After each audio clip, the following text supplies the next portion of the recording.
wabarakatuh. Introduce, my name Muhammad Syarif Hidayatullah, Raden Ahmad Malang University student, majoring in informatic technology.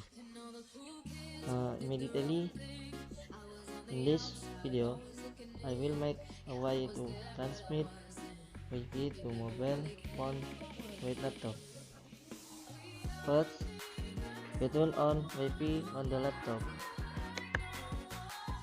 After that, we connect to the existing Wi-Fi network.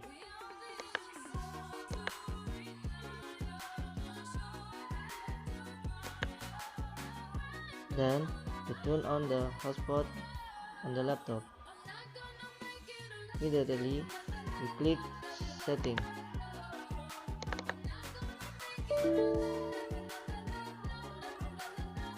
Click Network and Internet.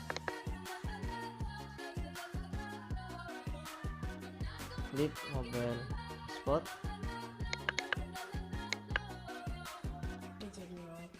Then active the hotspot on the laptop.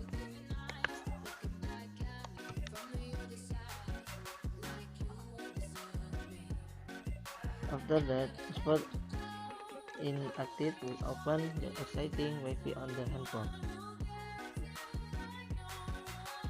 Next, we select the exciting hotspot network on the laptop. After that, we enter the hotspot password.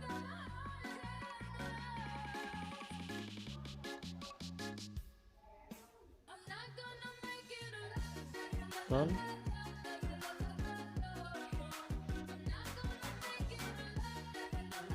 A note of this video: if there is a mistake, apologies profusely. Darul Kalam. Wassalamualaikum warahmatullahi wabarakatuh.